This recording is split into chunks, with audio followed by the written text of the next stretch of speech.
Just about every measure of America's security apparatus, including 28,000 law enforcement personnel, will be on the ground in Washington when President Obama hands off his office to Donald Trump on Friday. A near army in place to protect the leaders of all branches of government gathered in one place outside. And while officials stress there's no specific, credible threat to this inauguration, tonight, due to a quirk in America's rules for succession, questions remain about just who would be in charge if an attack hit the incoming president, vice president, and congressional leaders just as the transfer of power is underway.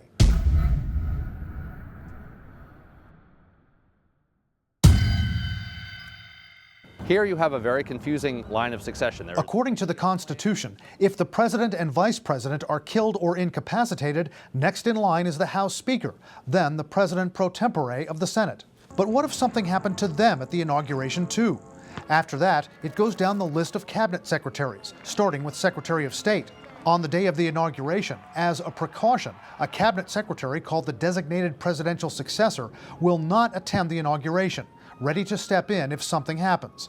But it won't be a Trump cabinet secretary, since none of them have been confirmed yet. It will be an Obama appointee. No word from the White House on who that will be on Friday.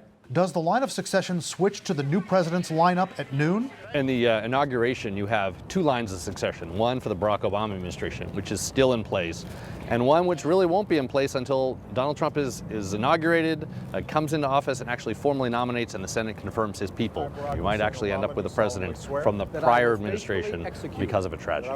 Adding to the confusion, by noon Friday, all of Obama's cabinet secretaries are expected to resign. John Kerry, the current Secretary of State, would be the first cabinet secretary in the line of succession, but he's out of office by noon. Donald Trump's pick for Secretary of State, Rex Tillerson, may not be confirmed for another week or two.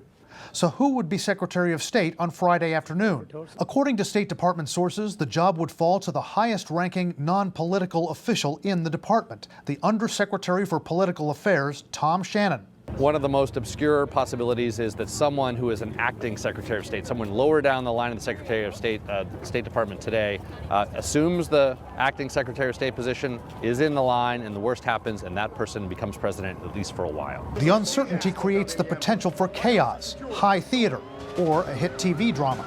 Sir, you are now the President of the United States.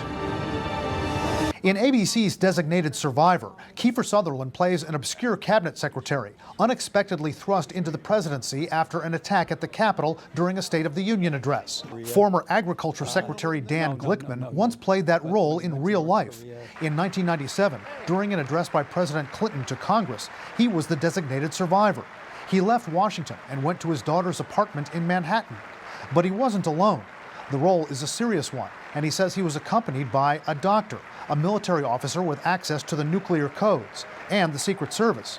But once the president's speech was over, Glickman declined a ride from his security detail. The security personnel left. Glickman had to hail a cab in bad weather.